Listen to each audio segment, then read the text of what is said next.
Good afternoon and welcome to this week's edition of the Basement Tapes. I'm Jillian Watts. And I'm Brandon Weil. We're coming to you from the Aquinian office. This week's top stories are Muslims discriminating against Muslims, Native Awareness Days hit St. Thomas, a chromium spill on the north side of Fredericton has residents angry.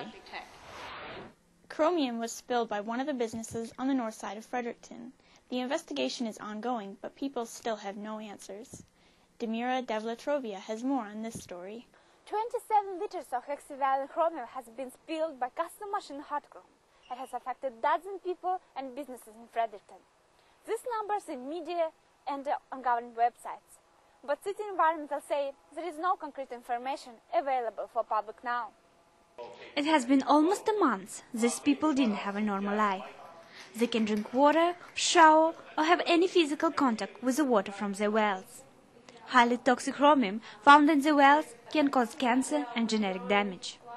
People living near the intoxicated zone also worried if the water is safe to drink. Can you tell me if that aquifer that my well's at is connected to that well, and if that well, which you've already said is contaminated, will it contaminate my well in 6 months from now, a year from now, 3 years from now? Well, that's the reason that there's going to be some ongoing monitoring. It's part of any remedial action plan. It's all you can say is ongoing monitoring. I want some answers saying, is my well connected to that well? Is the groundwater that I'm drawing my well from connected to that water that's underneath that building right there? With no concrete information and answers, people feel frustrated. Okay, first off, there is one spill. Gina says there's no hexavalent chromium found in the septic tank. But how much total chromium was found in the septic tank? Even though the Department of Environment has done presentation, some information cannot be revealed. Roland Haché, Minister of Environment, says it's a part of ongoing investigation. Some of the data that we collect is part of the investigation. So, of course, we wouldn't want to hinder the investigation in any way. So some of the information that we have, we cannot provide publicly yet now. For now, these people change their homes for hotel rooms, but ask the government what to do next. You don't want to go on city water and you're not comfortable with the water we've got now, what are you going to do? MLA Kelly Lambrick says he doesn't know yet, but promised to come with options soon. Ain't nobody here wanted that spill to happen, and ain't nobody here is happy it did. But we got to find a water supply now. Damira Davletiarova, Post 2 Journalism. Aboriginal people discuss residential schools and other issues during Native Awareness Week. Liz Dale was there and has more on the story. Music, books, advertisements, and newspaper articles sparked discussion and debate about Native issues at St. Thomas University. Lectures and good food drew students and community members in the Fredericton area to come to Native-focused events, but it wasn't just about having a good time.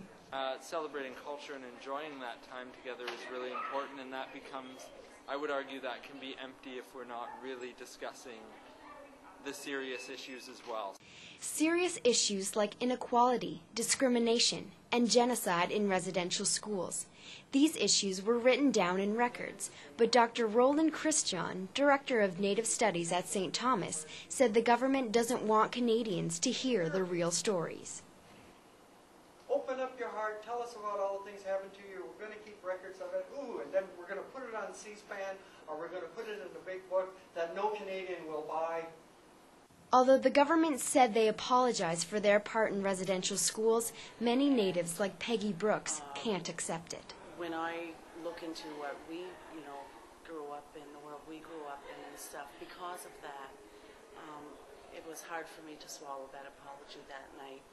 The apology was supposed to bring healing and closure to the people, but many Natives rejected it. They say there is still much more to be said about the apology and about Native issues today. In Aboriginals aged 18 to 20, there is a 43% likelihood they won't finish high school. Aboriginal languages are fading out because even in the schools on the reserves, English takes the first seat. Many Natives who still speak the mother tongue are worried about their children and about their culture. Native culture is rich, but Andrea Baer-Nicholas says it might not survive through all generations. 90 to 95% of the world's languages are scheduled to disappear, will disappear by the end of this century unless drastic steps are taken immediately. For the Maliseet language, there are no child speakers, and that's one of the very first signs of a language that's actually in deep trouble. She says it is important to pass on language and culture awareness to children, and in the Native Studies program at STU, education can start early. For STU Journalism, I'm Liz Dale in Fredericton. Do Canadians know the difference between conservative Muslims and moderate Muslims? Ayada Beresid examines this growing concern. Brother Mahmoud, be careful what you draw. Inshallah, we will stop you if this nonsense does not cease. In many Canadian Islamic communities, that's what could happen to you if you speak out. You could be harassed and beaten to death. Alexandra Bain is an Islamic professor at St. Thomas University. She says, for someone to understand extremists, one should know their ideology. That's their ideology. The ideology of, again, we'll call them extremists rather than fundamentalists, is that only their interpretation of the Quran is correct. Conservative Muslims hold the belief that Islam should be practiced as defined in the Quran, which offers a detailed account of social and political issues. Moderates seek moderate interpretations of their faith, including the idea that religion and politics should be separated. The voice of moderate Muslims is not heard nearly enough. But, despite what many think, it's not because the voice doesn't exist. The other one is fear. The groups who have been supporting extremism are secretive, and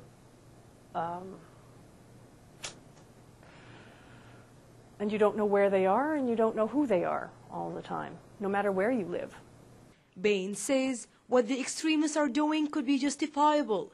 She says everybody has the right to fight back by any means possible. Part of the argument would be the definition of an army. When you're a stateless individual, it's pretty hard to declare yourself an army and have it accepted by the international community. The Holy Quran condemns suicide killing completely, and moderate Muslims all over the world are against it. I spoke with Dr. Muhammad Rashid, a professor of finance at the University of New Brunswick, and also an Islamic activist. He refused to do an on-camera interview, but he did say suicide is strictly prohibited by the Prophet, the Quran, and Islamic law. He said, people who engage in that kind of action are those whose options have reached an end point in life. Muslims around the world believe that the battle between moderate and extremists will never end without the help of Muslims themselves. Reporting from Fredericton, for STU Journalism, I'm Ayada Beresid. Stay tuned. After the break, cars, balls, and senators.